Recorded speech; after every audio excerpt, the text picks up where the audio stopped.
if you are in one particular vehicle and you may be there year 1, year 2, and you are gaining some momentum, but you see other people shooting fast in other vehicles.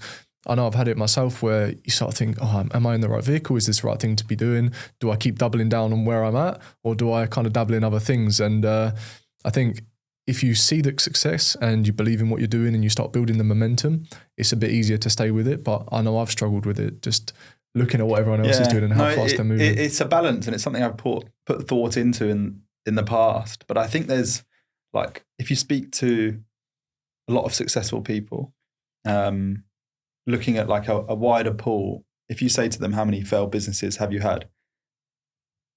Very rarely is someone not like their first business was a success. Very rarely. So I think if we were going to make an estimate, I would estimate that they've had average 5, let's call it, let's round it to 5.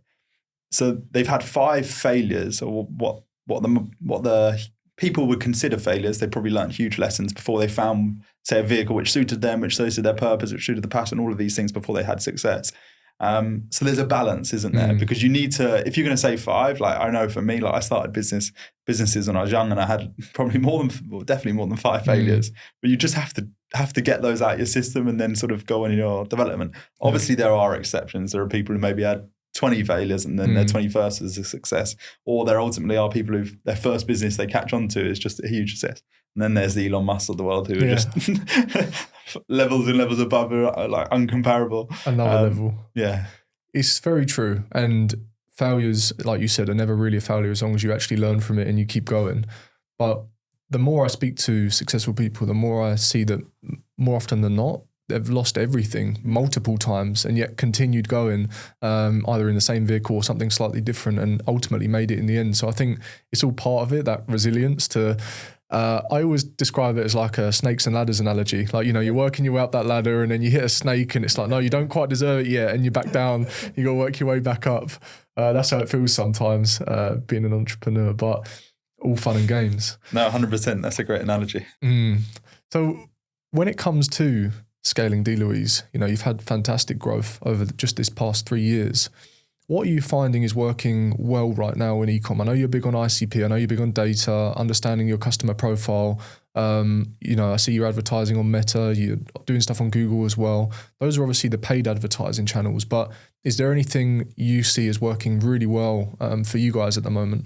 Yeah, I'll try hopefully give maybe some things which people haven't heard, because I'm sure there's the normal, we just try spenders. But I think that there's a few things. I think the lesson which I've learned, particularly in the last 12 months, is like the product is king, and you're not putting, people don't put enough weight into that. And I think if you can buy your product and understand your market or your competitors and truly say that you believe that yours is the best offering in the market, I think in the long run, you'll come out on top. And I think people do put a lot of emphasis in, and we still do, in terms of like paid acquisition, in terms of how we're running ads, how we're producing ads, how we're trying to get cost advantages by we can produce X amount of ads for only X amount of price and we can maintain quality. You can play that game. But ultimately, if your product isn't best in class, you're fighting against the wind. You're sailing against the wind. And I'm sure you have,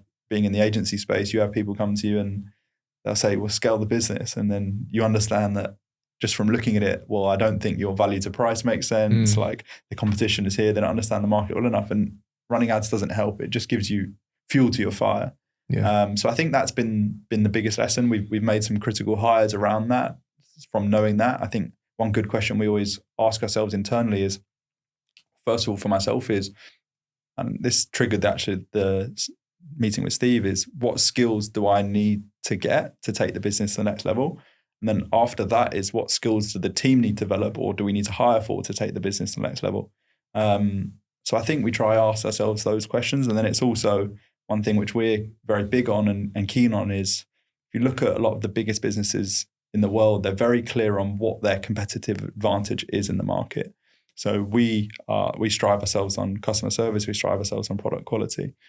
We also probably have an advantage being founder-led, and that seems to be what the market almost likes and craves. But it's being very clear of what not what are our USPs and what are all these other things, but what is our clear advantage? Where are we going to be? So we have next day delivery up until 8 p.m. You could buy an engraving piece at 7:58 and it'll be with you in the morning, which is the best in class. We're trying to surprise. And if you look at read any of, say, Amazon shareholder letters when that was being built, you can see they wanted a nail operationally. They wanted to be the most customer centric business in the world. And where they were so clear on their strategy, they knew that if they executed against that, and what I see just when I'm speaking to brands is they're just in the market and they're trying to be cool, or they're trying to win on content, whereas that's a very competitive game. So it's difficult. It's difficult, but I think knowing what your competitive advantage is a massive advantage. Yeah, for sure. So I guess really identifying what your competition are doing and where you fit into the market, and then doubling down on your strengths and truly having conviction in the product that you're selling. 100%. Because you see it all the time, but like we could try compete on price, and we want to be the best price. We could price everything extremely affordable. That's just, in my opinion, a race to the bottom. Do you know what I mean? It's who can be the cheapest. And Shein and Temu, and if we played that game, would have wiped us out anyway. So it gets more difficult.